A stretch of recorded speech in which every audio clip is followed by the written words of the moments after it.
I spoke with Bernie Sanders' campaign manager about a lot of things. We talked about the polling being kind of wacky. We talked about the corporate media attacks against Bernie Sanders. We talked about Joe Biden and how he's being painted as, quote, the most electable based on nothing. We talked about just a whole lot of things. So I look forward. We talked on the phone, so it's not a video, but I'm going to do a written story so you could hear what he said. I think his campaign manager is really sharp. I like his strategy, and I liked a lot of the things he had to say. So the first thing I asked him about was the fact Jen did a good story. Our Jen Dies did a good story. If you haven't seen it, definitely check it out at statuscoup.com. And that story is, why is CNN not disclosing that its parent company, AT&T, gave $51,000 to Kamala Harris's campaign? And as you could see, this was written, and we posted it last week. A combination of AT&T's employees, AT&T's corporate PAC, owners of AT&T, and family members of AT&T employees donated $50,806 to Senator Kamala Harris's presidential campaign thus far in 2019. So that's just for the first 3 months of this month. CNN's parent company, the fact that Kamala Harris, CNN's parent company, AT&T, yes, it's individuals who work for AT&T, but also it was AT&T's corporate PAC. So AT&T's corporate PAC mixed with employees who work at AT&T gave Kamala Harris almost $51,000 just the beginning of this year. That comes, okay, so that's AT&T. That comes after CNN's former parent company, which, full disclosure, my younger brother works for, Warner Media. It used to be called Time Warner. Now it's Warner Media. That comes after Warner Media gave $127,000 to Kamala Harris's Senate campaign in 2016. You with me? CNN's last parent company, Warner Media, individuals working for them, gave Kamala Harris $127,000 to her Senate campaign. Now CNN's current parent company, AT&T, has given her almost $51,000 for the first 3 months. Are we to think that just like all those mid-level, lower-level worker bees at AT&T just love Kamala Harris? They're just amazed by the for the people shtick? Is that really what you want me to believe?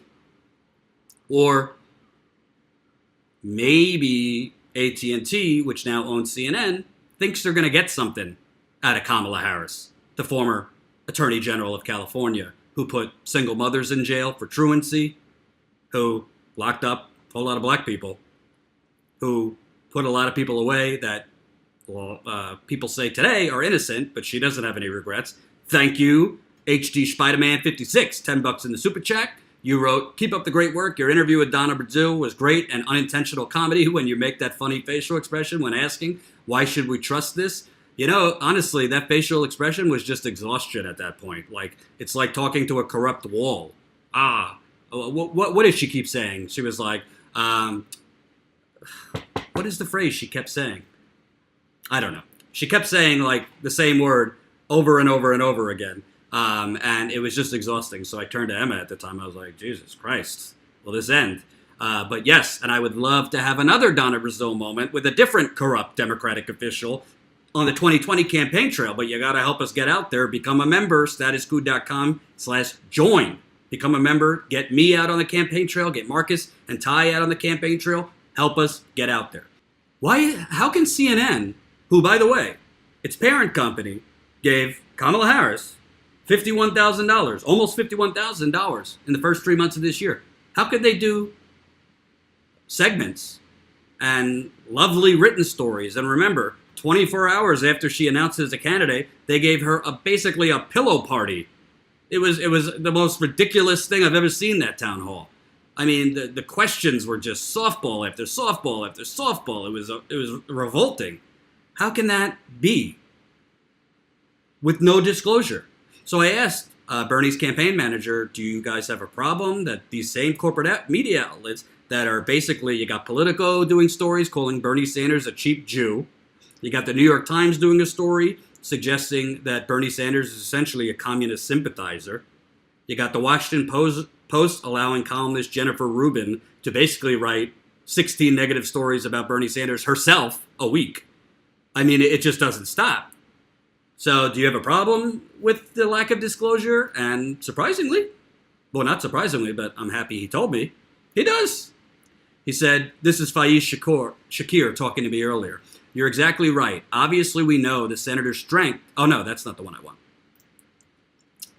He said, those kinds of disclosures are really important to make. Structurally, it is important for people to understand and know how their media is funded, what they decide to cover, and why they may have certain biases about what they're covering. So again, that's Faiz Shakir, Bernie Sanders' campaign manager, during an interview we spoke earlier today.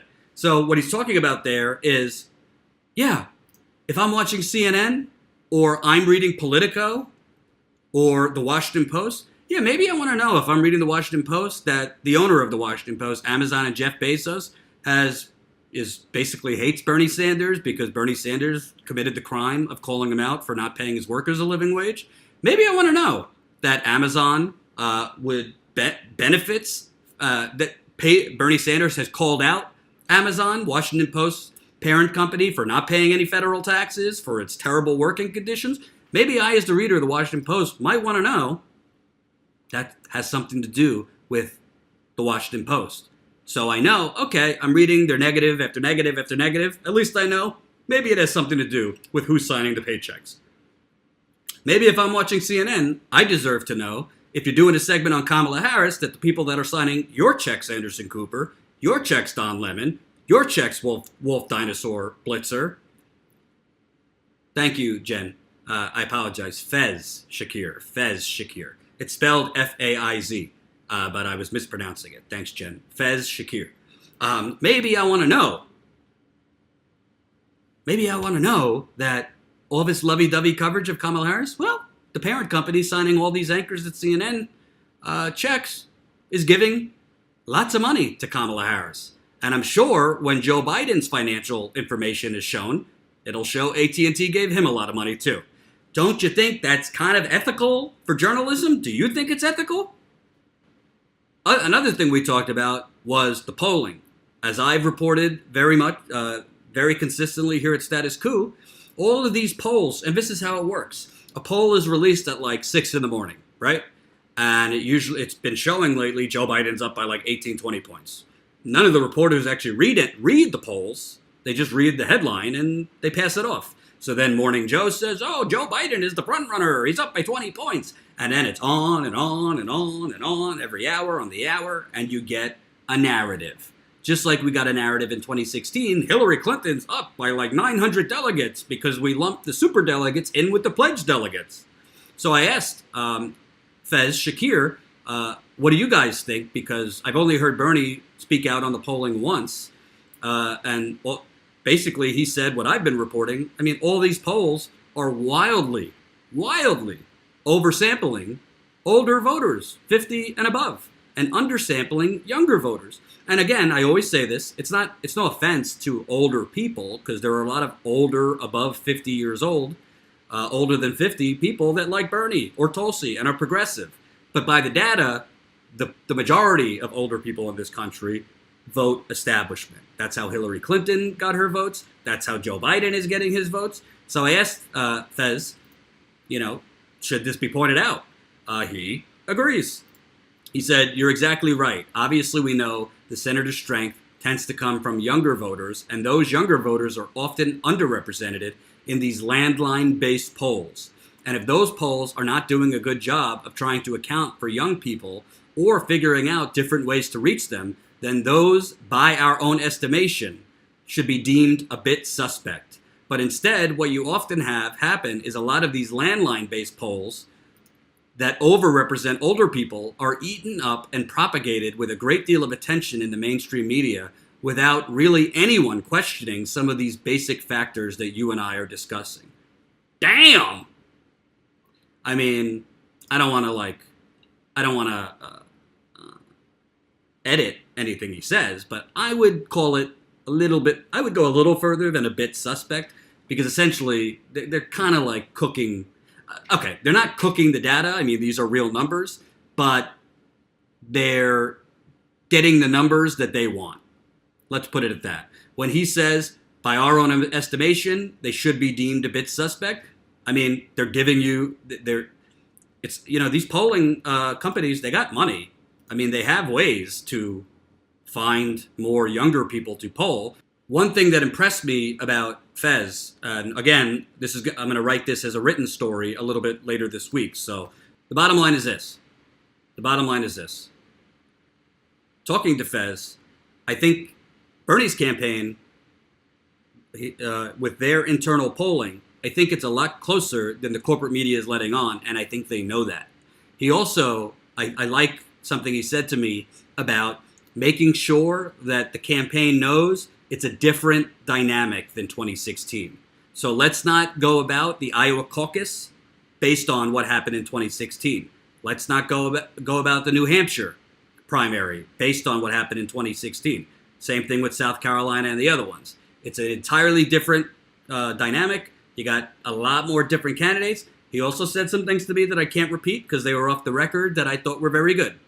I don't want to tease you, but as a journalist, I gotta honor that, so I'm not going to share that. But he did say some things that I felt were very good, and I'll leave it at that. So I look forward to writing that article and getting our whole conversation out there. I will say I would like to see Bernie Sanders' campaign hit back harder against the corporate media. They're choosing not to. I think that's slightly a mistake. I think the only way you knock down propaganda is by hitting it in the nose. Not literally, no violence, but hitting it in the nose, figuratively. And I hope they start calling out these polls more, because it's not that different than Trump. Trump is repeat the lie, repeat the lie, repeat the lie, repeat the lie. Well, if the corporate media keeps pushing Joe Biden's up by 20, Joe Biden's up by 20, Joe Biden's up by 20, then people that don't actually pay attention say, I should tune out. I'll just vote for Biden when my primary's up because, he's going to win. So I hope they call out these polls a little bit more. And I look forward to bringing you that interview, and I appreciate him talking to us. I think that's a good sign for Status Coup.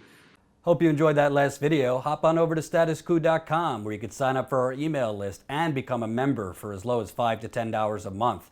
Membership is how we grow. That's statuscoup.com/join. And remember, join our email list so we can grow the revolution with you.